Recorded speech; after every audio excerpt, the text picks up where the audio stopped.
হজরত শাহজালাল রহমতুল্লাহি আলাইহি ফতেপুর হতে যাত্রা করে যখন সুরমা তীরে অবস্থান নিলেন, এ নদী পার হয়েই গৌড়ের রাজধানী। শাহজালাল আউলিয়ার কেরামতি ও অলৌকিক বিভিন্ন ঘটনায় রাজা গৌরগোবিন্দ বীতশ্রদ্ধ হন। গৌরগোবিন্দ শত্রুবাহিনীকে কিছু সময় ঠেকিয়ে রাখার জন্য সুরমা নদীতে নৌকা চলাচল নিষিদ্ধ করেন। তা সত্ত্বেও শাহজালাল নদী পার হন। শাহজালাল বিসমিল্লা বলে সকল মুরিদকে নিয়ে জায়নামাজে করে অনায়াসে চলে গেলেন নদীর ওপারে। গৌরগোবিন্দ গড়দুয়ারিস্থ রাজবাড়ি পরিত্যাগ করে পেঁচাগড়ের গুপ্তগিরি দুর্গে আশ্রয় নেন। হ্যালো বন্ধুরা, আপনারা কেমন আছেন? আশা করি ভালো আছেন। আজ আমরা জানব সিলেটের বিখ্যাত সুফি সাধক হজরত শাহজালাল রহমতুল্লাহি আলাইহি সম্পর্কে। দেখুন আমার ভিডিও আর জানুন সিলেটের শাহজালালের ইতিহাস। ভারতীয় উপমহাদেশের বিখ্যাত সুফি সাধক হজরত শাহজালাল রহমতুল্লাহি আলাইহি 671 হিজরি এবং 1271 খ্রিস্টাব্দে তুরস্কে জন্মগ্রহণ করেন। তার পুরো নাম শায়খ শাহজালাল কুনিয়াদ মুজাররদ।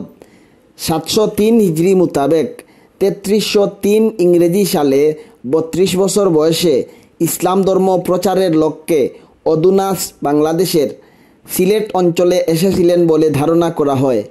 সিলেট আগমনের সময় তিনি সিলেটে আসার সময়কাল নিয়ে যদিও মতপার্থক্য রয়েছে, তবুও জন্মস্থান ও বংশ বলা হয়ে থাকে যে শাহজালাল 25 মে 1271 খ্রিস্টাব্দে জন্মগ্রহণ করেন। বিভিন্ন ঐতিহ্য এবং ঐতিহাসিক নথিতে তার জন্মস্থানের তফাৎ পাওয়া যায় এবং তার জীবন ও লিখিত জীবনীর মধ্যে 2 শতাব্দীর ব্যবধান পাওয়া যায়। স্থানীয় গাথা এবং অনুসারীরা তাকে শাহজালাল ইয়েমেনি বলে উল্লেখ করত।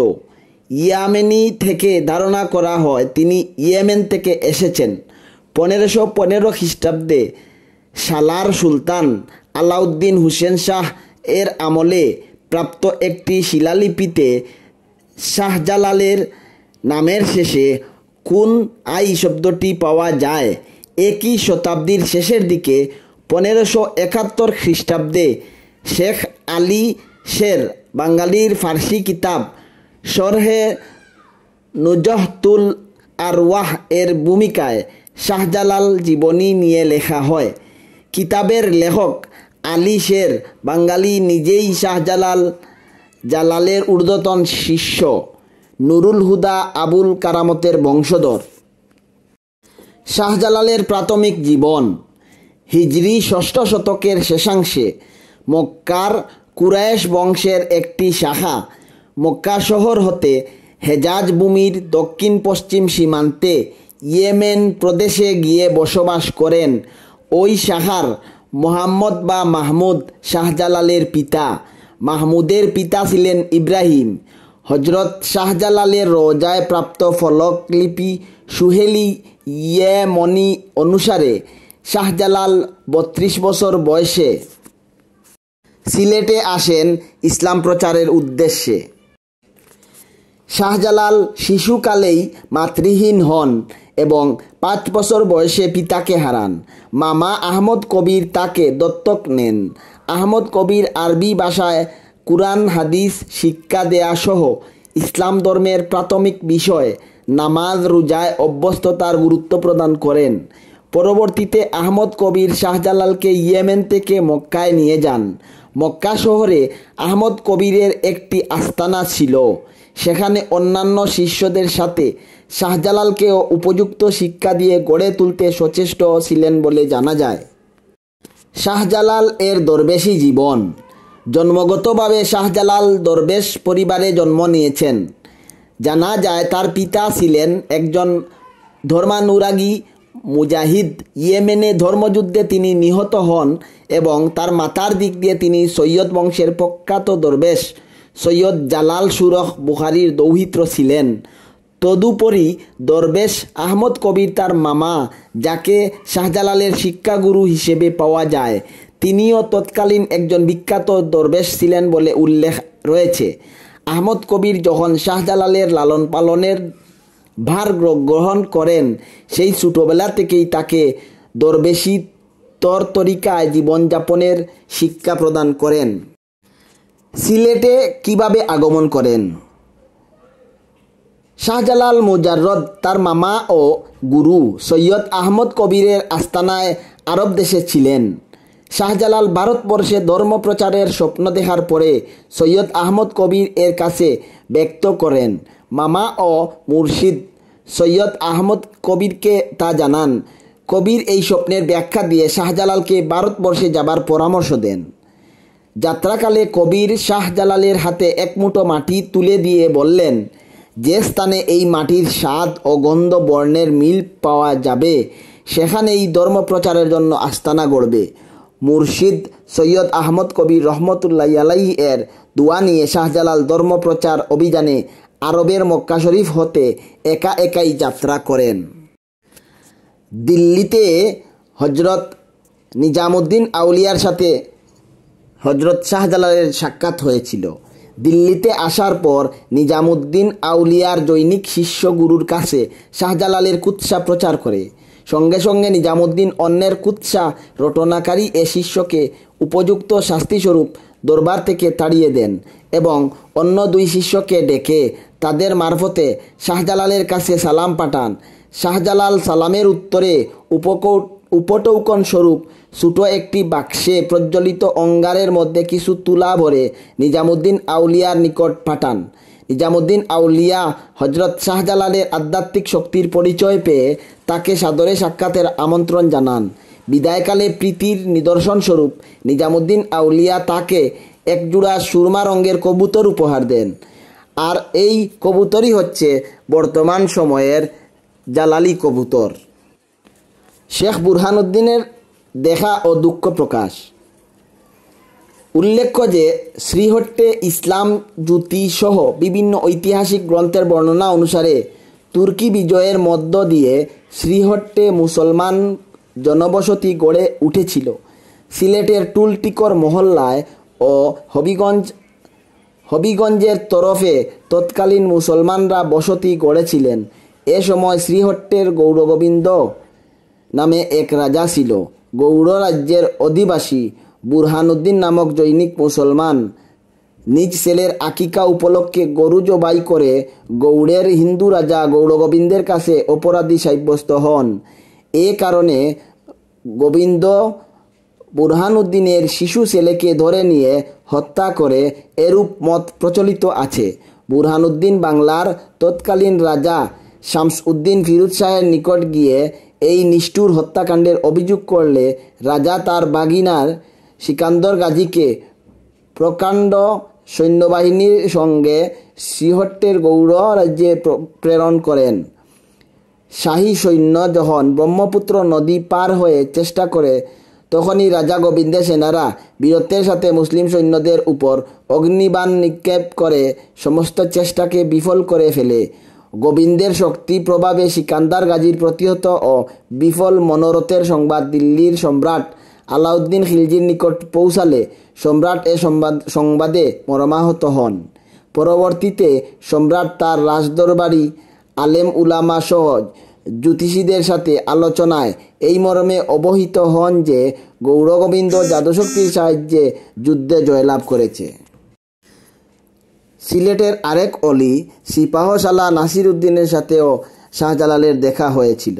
শাহজালাল দিল্লি হতে বুরহানুদ্দিনকে সহ 240 জন সঙ্গী সহচর সহ সিলেটের উদ্দেশ্যে রওনা হলেন।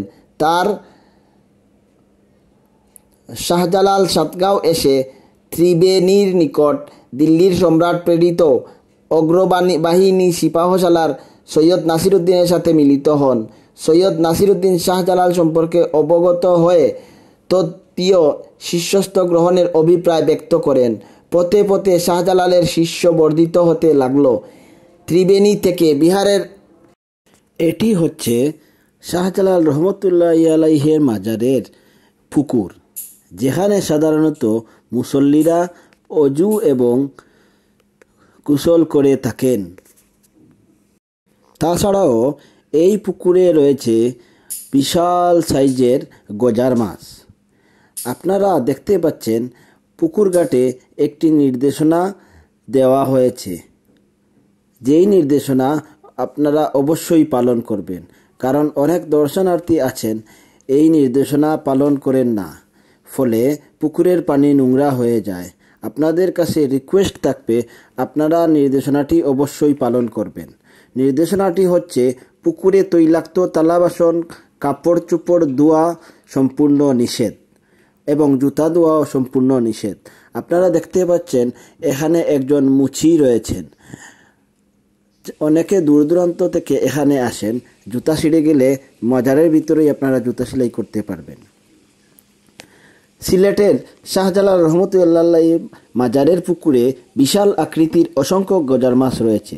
প্রতিদিন এই মাছ দেখতে দূর দূরান্ত থেকে নানা শ্রেণী পেশার অসংখ্য মানুষ ছুটে আসেন মাজারে। গজার মাছের জন্য পুকুরের স্থানটি লেগে থাকে মানুষের ভিড়। হজরত শাহজালাল রহমতুল্লাহ আলাইহের মাজারের খাদিম সামুন মাহমুদ খান এর মতে মাজারের উত্তর দিকে এই পুকুরের অবস্থান। এ পুকুরে রয়েছে অসংখ্য গজার মাছ। এসব মাছকে পবিত্র জ্ঞান করে দর্শনার্থীরা ছোটো ছোটো মাছ খেতে দেন। পুকুরের পশ্চিম কোণে ছোটো মাছ বিক্রিরও ব্যবস্থা রয়েছে, তবে প্রতি মাসে মাছের খাবার মাজার কর্তৃপক্ষের পক্ষ থেকে আলাদাভাবে দেওয়া হয়। এই পুকুরে আবার দর্শনার্থীরা অজুও করে থাকেন। এদিকে জানা যায় 2003 সালের 4 ডিসেম্বর বিষপ্রয়োগে মাজারের পুকুরের প্রায় 700-রও বেশি গজার মাছ হত্যা করা হয়। ফলে পুকুরটি গজার মাছ শূন্য হয়ে পড়ে। মরে যাওয়া মাছগুলোকে মসজিদের পশ্চিম দিকে গুরুস্থানে পুঁতে ফেলা হয়। কিন্তু অন্যান্য জায়গায় আপনি দেখতে পাবেন মাছ মারা গেলে ফেলে দেওয়া হয়, আর এই গজার মাছগুলোকে পবিত্র মনে করা হয়, এই জন্য এইগুলোকে গুরুস্থানে কবর দেওয়া হয়েছিল। পুকুরটি মাছশূন্য হয়ে যাওয়ার পর হজরত শাহজালাল রহমতুল্লাহি আলাইহির অপর সফর সঙ্গী মৌলভীবাজারের শাহ মুস্তফার মাজার থেকে 2004 সালের 11 জানুয়ারি 24টি গজার মাছ এনে পুকুরে ছাড়া হয়। বর্তমানে পুকুরে গজার মাছের সংখ্যা কয়েক শত দাঁড়িয়েছে বলে জানা যায়। এখানে দূর দূরান্ত থেকে দর্শনার্থীরা আসেন, অনেকে নির্দেশনা পালন করেন না, ফলে যাচ্ছে তাই খাবার ছিটিয়ে দেন মাছগুলোকে। ফলে মাছ সব ধরনের খাবার খায় না, পুকুর ময়লা হয়ে থাকে। এই কারণে আপনারা অবশ্যই নির্দেশনা মতে মাছগুলোকে খাবার দিবেন। এখানে সরকারি গণনার একটি মাদ্রাসা রয়েছে। মাদ্রাসাটির নাম হচ্ছে জামিয়া কাসিমুল উলুম হজরত শাহজালাল রহমতুল্লাহ আলাইহি সিলেট।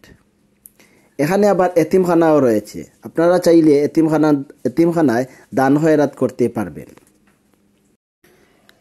এখন আলোচনা করা যাক শাহজালাল রহমতুল্লাহি আলাইহির কিছু কারামত সম্পর্কে। কারামতের জন্য অলিরা বিখ্যাত হয়ে থাকেন, আর সেই সাথে শাহজালাল রহমতুল্লাহি আলাইহিরও অনেক কারামত রয়েছে। এর ফাঁকে বলে নেই, এই মাজারে শুধু মুসলমান সম্প্রদায়ের মানুষরা আসেন না, এখানে হিন্দু ধর্মের মানুষরাও এসে থাকেন। অন্যান্য ধর্মের মানুষের জন্য এই মাজার উন্মুক্ত। হজরত শাহজালাল এর জন্মস্থান ইয়েমেন। জন্মস্থান ছেড়ে ভারতবর্ষ অঞ্চলে এসেছেন ইসলাম প্রচার করার জন্য। এমন সময়ে জন্মভূমির কাছে যাবার খুব ইচ্ছে জন্মায়। সেখানে গেলে বাবা মায়ের কবর জিয়ারত করতে পারবেন। উল্লেখ্য যে হজরত শাহজালাল রহমতুল্লাহ আলাইহির জন্মের আগেই তার পিতা মারা যান, ইন্না লিল্লাহি ওয়া ইন্না ইলাইহি রাজিউন, এবং জন্মের কয়েক মাসের মাথায় তার মাতাও মারা যান। জন্মভূমিতে যাবার লক্ষ্যে 12 জন সাথী নিয়ে ইয়েমেনের দিকে রওনা হন তিনি। সে সময় ইয়েমেনের বাদশাহ ছিলেন সুলতান ওমর আশরাফ। ততদিনে হজরত শাহজালাল রহমতুল্লাহ আলাইহির জ্ঞান গরিমা, আধ্যাত্মিকতা ও অলৌকিকতার খবর সারা বিশ্ব বিদিত। ইয়েমেনের বাদশাহও তার ব্যাপারে শুনছিলেন। যখন শুনলেন হজরত শাহজালাল রহমতুল্লাহ আলাইহি ইয়েমেনে আসছেন, তখন তার ইচ্ছে হলো হজরত শাহজালাল এর আধ্যাত্মিকতার গভীরতা কতটুকু তা একটু পরীক্ষা করে দেখবেন। সে উদ্দেশ্যে তিনি হজরত শাহজালাল রহমতুল্লাহ আলাইহি এবং তার সাথীদেরকে রাজদরবারে মেহমান হিসেবে আমন্ত্রণ করেন। তারা উপস্থিত হলে তাদেরকে শরবত পরিবেশন করা হয়। হজরত শাহজালাল রহমতুল্লাহ আলাইহিকে পরীক্ষা করার জন্য তিনি শরবতের মাঝে বিষ মিশিয়ে রেখেছিলেন, কিন্তু দেখা গেল তার দেয়া শরবত পান করেছেন হজরত শাহজালাল রহমতুল্লাহ আলাইহি এবং তার সাথীরা। কিন্তু বিষ পান করার পরেও তাদের কিছু হয়নি, সকলেই সুস্থ। কিন্তু অন্যদিকে স্বয়ং বাদশাহ শরবত খেয়ে মৃত্যুর কোলে ডলে পড়েন। কি আশ্চর্য একটা ব্যাপার! প্রচলিত তথ্য অনুসারে জানা যায় হজরত শাহজালাল রহমতুল্লাহ আলাইহি তার আধ্যাত্মিকতার বলে শরবতের বিষের ব্যাপারে জানতে পেরেছিলেন, কিন্তু তারপরেও তিনি শরবত খেয়েছিলেন। তার ভরসা ছিল আল্লাহর উপর। তিনি ভাবলেন, আল্লাহ সব কিছুই পারেন। আমাদের হায়াত থাকলে আল্লাহ চাইলে এই বিষকে নিষ্ক্রিয় করে দিতে পারেন। অন্যদিকে তিনি চাইলে সাধারণ পানীয়কে বিষ করে দিতে পারেন। ইসলামের নিয়ম অনুসারে খাবারের শুরুতে বিসমিল্লাহ বলতে হয়, আর ধারণা করা হয় এই বিসমিল্লাহ বলার কারণেই বিষ তাদের কোনো ক্ষতি করতে পারেনি। শাহজালাল রহমতুল্লাহ আলাইহির টিলার উপর কয়েক হাজার গোরস্থান রয়েছে। সিলেট অঞ্চলের কেউ মারা গেলে সাধারণত কবর দেওয়ার জন্য মাজার কর্তৃপক্ষের কাছে দরখাস্ত দেওয়া হয়। খালি টাকা সাপেক্ষে এখানে পারমিশন দেওয়া হয় কবর দেওয়ার জন্য। আপনারা এটাও জানেন, সালমান শাহ সিলেটের একজন জনপ্রিয় নায়ক ছিলেন, আর এই সালমান শাহকেও এখানে কবর দেওয়া হয়। অতীব দুঃখের সাথে জানাচ্ছি যে শাহজালাল রহমতুল্লাহ আলাইহির মেইন যে কবর বা মাজার, এখানে ভিডিও করা এবং ছবি তোলা সম্পূর্ণ নিষেধ। আমার পিছনে যেই পর্দা দেখতে পাচ্ছেন, এই গড়টিতেই হচ্ছে শাহজালাল রহমতুল্লাহ আলাইহির মাজার। এখন জানব শাহজালাল রহমতুল্লাহ আলাইহির আরেকটি কারামত সম্পর্কে। সেটি হচ্ছে দরগাহের পুকুরের সাথে জমজম কূপের সংযোগ। সিলেট নগরটি গড়ে উঠেছে সুরমা নদীকে কেন্দ্র করে। ভৌগোলিক অবস্থানগত কারণে এ নদীর পানি বেশিরভাগ সময় ঘোলা থাকে। যারা সিলেট সুরমা নদীর কাছে গিয়েছেন তারা দেখে থাকবেন এর পানি কেমন হলদেটে। পাহাড়ি হলদেটে মাটির কণা এর মাঝে ভাসমান থাকে, ফলে এটি ঘোলা থাকে। নদীর ধারায় যখন স্রোত থাকে তখন পানির কণা তার সাথে করে কিছু মাটির কণাকেও নিয়ে যেতে পারে।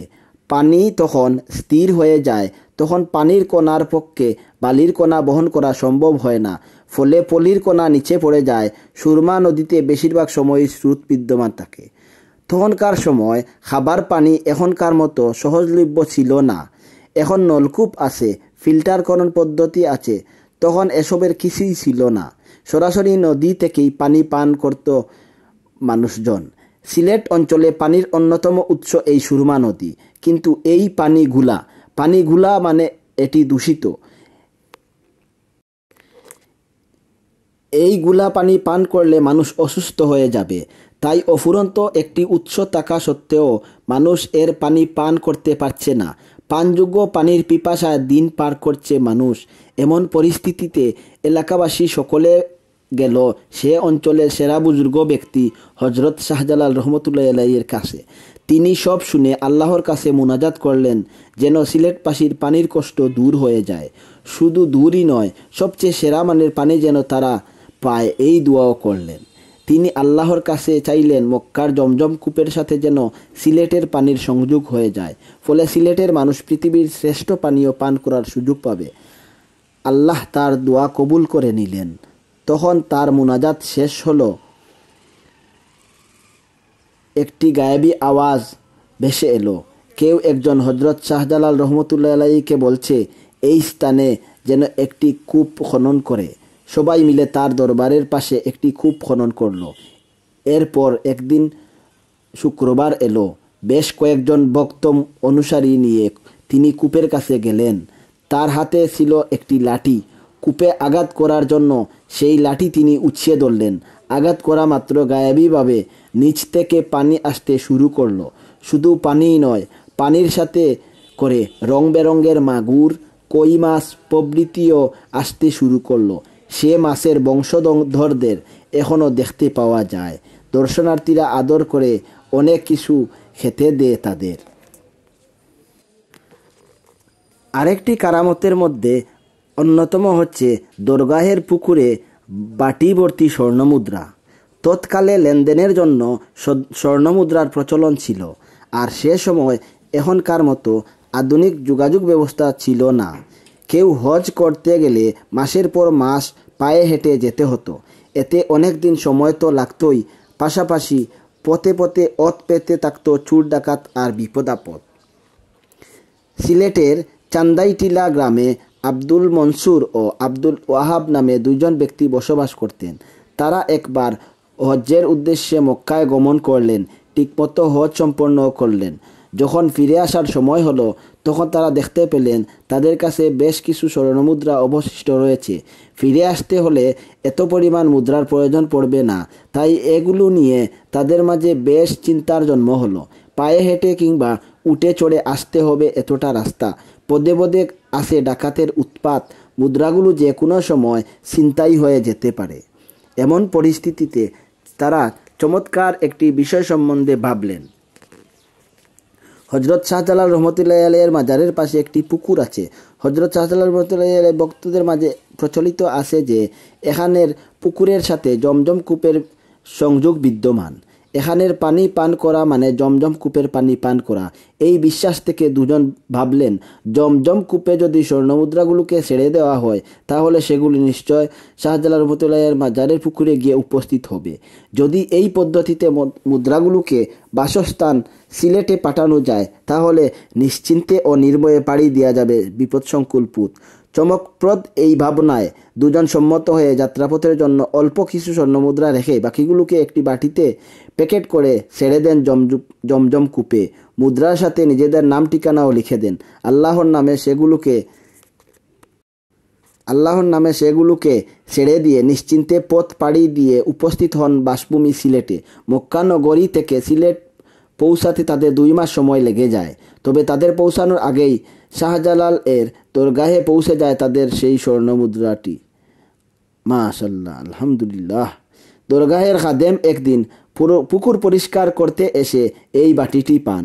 এটি খুলে দেখেন এর ভিতরে সিলেটের একটি ঠিকানা এবং বেশ কিছু স্বর্ণমুদ্রা। নিশ্চয় কোনো অলৌকিক কিছু হয়ে থাকবে মনে করে তিনি বাটিটি সংগ্রহ করে রেখে দেন। এ সময় হজ্জযাত্রী 2 জন সিলেটে পৌঁছায়। হজরত শাহজালাল এর দরগাহে এসে খাদেমকে ঘটনা বলে। সব কিছু শুনে খাদেম তাদেরকে সেই পাওয়া বাটিটি তাদের হাতে দেয়। দেখা যায় মক্কায় ছেড়ে দেয়া সেই বাটিটি এখানে এসে উপস্থিত হয়ে আছে। মাশাআল্লাহ, মাশাআল্লাহ। সিলেটের এই শাহজালাল রহমতুল্লাহ আলাইহি মাজারকে ঘিরে একদল অসাধু মানুষ ব্যবসার কেন্দ্রে পরিণত করেছে মাজারকে। মানুষের ধর্মীয় অনুভূতিকে পুঁজি করে শাহজালালের দরগা কেন্দ্রিক একটি পক্ষের কাছে এ মাজার এখন ব্যবসাস্থল। মাজার দর্শন ও জিয়ারতের বিভিন্ন পর্যায়ে দর্শনার্থীদেরকে আর্থিক বাধ্যতামূলক শোষণের শিকার হতে হচ্ছে ওই চক্রের কাছে। স্থানীয়দের সঙ্গে কথা বলে জানা যায় প্রায় সকল ধর্মের মানুষের কাছেই দরগা পবিত্র ও শ্রদ্ধার একটি স্থান। এখানে আগত দেশ বিদেশের পর্যটকদের নানান মানত পূরণের আশায় বা স্রেফ শ্রদ্ধা জানাতে মাজার জিয়ারত করেন। শাহজালালের তিরোধানের পর তার মাজারকে কেন্দ্র করে ভক্তকুলের আনাগোনা দিন দিন বাড়তেই থাকে। এরই ধারাবাহিকতায় দেশের অন্যান্য আলোচিত মাজারের মতোই শাহজালালের মাজার এলাকায়ও গড়ে উঠে মাজার কেন্দ্রিক নজর নেওয়াজ আর দান খয়রাত ব্যবস্থাপনার একটি পক্ষ। গড়ে উঠে মোতাওয়াল্লি কমিটি, মসজিদ মাজার রক্ষণাবেক্ষণ ও জনকল্যাণের নিমিত্তে নানান কমিটি। অনেকে মনে করেন গজার মাছকে খাওয়ালে ব্যবসা বাণিজ্যে উন্নতি হয়, ভালো নিয়ত করলে তা পূরণ হয়। পুকুরের গজার মাছগুলোকে 2 প্লেট পুঁটি খাওয়ান একজন লোক। 2 প্লেট পুঁটির দাম হচ্ছে 40 টাকা। পুকুরের পাশেই বিক্রি হয় পুঁটি মাছ।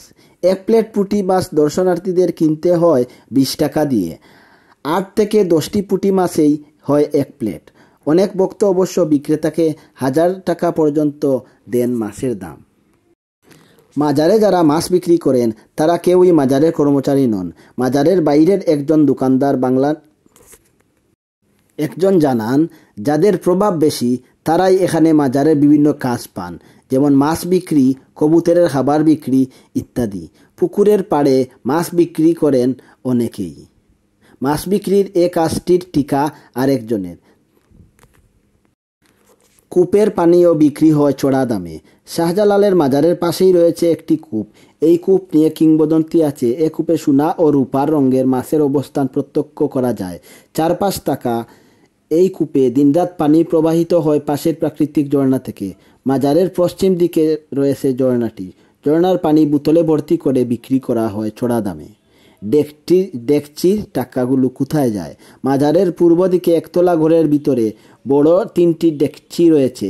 জানা যায় এগুলোতে মুরিদরা হাজার হাজার লক্ষ লক্ষ টাকা দিয়ে থাকেন। কিন্তু এই টাকাগুলো কোথায় যায়? দেশে সংকটকালে, বন্যা এবং প্রাকৃতিক দুর্যোগের সময় চাইলে এই টাকাগুলো ব্যবহার করা যেত, কিন্তু আমরা দেখি এই টাকাগুলো একদল লোক ভাগবাটোয়ারা করে নিয়ে যায়। এরপরে আপনারা দেখবেন মাজার জিয়ারতের জন্য সিঁড়ি বেয়ে উপরে উঠতে হয়। সিঁড়ি দিয়ে উঠার সময় জুতা আপনি নিচে রেখে যেতে হবে।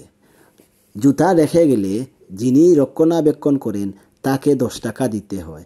আবার এটিও দেখতে পাবেন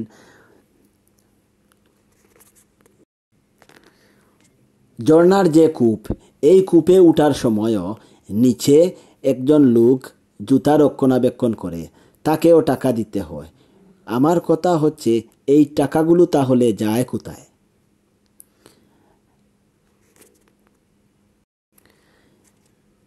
প্রচলিত একটি কথা আছে, এখানে যে রঙিন মাছটি দেখতে পারতেছেন এটি নাকি সোনার কই মাকুর। আর যারা ভাগ্যবান তারাই এই মাছের দেখা পান, আর যাদের ভাগ্য খারাপ তারা মাছটি দেখতে পারবেন না। এই জন্য দর্শনার্থীরা এখানে অধীর আগ্রহে অপেক্ষা করেন কখন মাছটি দেখা যাবে। আমরা যখন গিয়েছিলাম আপনারা দেখতে পাচ্ছেন এই মাছটি দেখা গিয়েছে। সুতরাং আমি মনে করতে পারি আমি একজন ভাগ্যবান। মাজারের ভিতরে এই যে দেখতে পাচ্ছেন একদল লোক দেদারসে ছবি তুলতেছেন। এটি একটি পবিত্র জায়গা। এখানে যাচ্ছে তাই ব্যবহার এবং যাচ্ছে তাই পোশাক পরে আসাও ঠিক নয়, কারণ পবিত্র একটি জায়গায় শালীন পোশাক পরে যাওয়াটাই উত্তম। কারণ ছবি তোলার জন্য দেখা যায় এখানে লাইন পড়ে যায়। আপনারা দেখতে পাচ্ছেন লোকজন তাদের মানত পূরণ করার জন্য বা মানত পূরণ হওয়ার জন্য এখানে শত শত লক্ষ লক্ষ টাকা দিয়ে থাকেন। কিন্তু বছর শেষে বা মাস শেষে এত লক্ষ বা কোটি টাকা আসলে যায় কোথায়? আর এই লোকটিই বা কে? উনি কি দায়িত্বরত কেউ? শাহজালালের মাজারে গেলে পদে পদে আপনাকে টাকা খরচ করতে হবে, কারণ এখানে চুরচক্র একটি সিন্ডিকেট গড়ে তুলেছে। আপনি জুতা যদি এখানে তাদের কাছে জমা রেখে না যান তাহলে দেখবেন জুতা চুরি হয়ে গেছে। এখানে দেখতে পাচ্ছেন একটি পুকুর রয়েছে। ময়লা ফেলে মানুষ পুকুরটিকে একদম নোংরা করে ফেলেছে, যেটি একদম ঠিক নয়। কারণ অনেক দর্শনার্থী এই পুকুরে এসে গোসল করে থাকেন। গোসলের পানিগুলো ময়লা করলে দর্শনার্থীরা এখানে আসার আগ্রহ হারিয়ে ফেলবে। এখন যাই একটু ডান দিকে আপনারা দেখতে পাচ্ছেন যে টয়লেট ও গোসলখানা রয়েছে।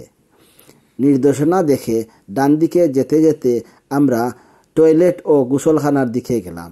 সেখানে ভাবছিলাম হয়তো টাকা লাগবে না, কিন্তু যাওয়ার পরে দেখতে পারলাম সেখানে পায়খানা করলে 10 টাকা এবং প্রস্রাব করলেও 10 টাকা দিতে হবে।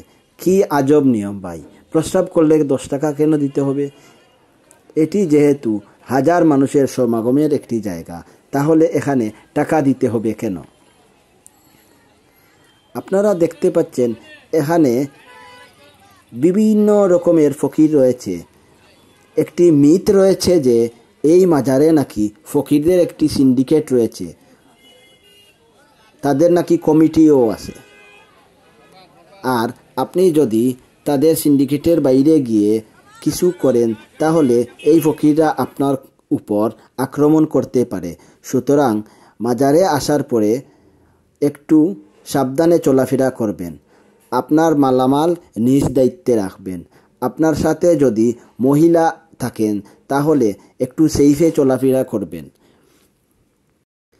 ঢাকা থেকে যারা আসেন তারা কদমতলী আসার পরে কদমতলী থেকে 200 টাকা সিএনজি ভাড়া দিয়ে সরাসরি মাজারে আসতে পারবেন। আর সিলেট শহরের বন্দর থেকে যারা আসতে চান তারা বন্দর থেকে 100 টাকা সিএনজি ভাড়া দিয়ে মাজারে আসতে পারবেন। এতক্ষণ ধরে ধৈর্য সহকারে ভিডিওটি দেখার জন্য আপনাদেরকে অসংখ্য ধন্যবাদ। আমার নেক্সট ভিডিও পেতে আপনারা অবশ্যই চ্যানেলটি সাবস্ক্রাইব করে রাখবেন।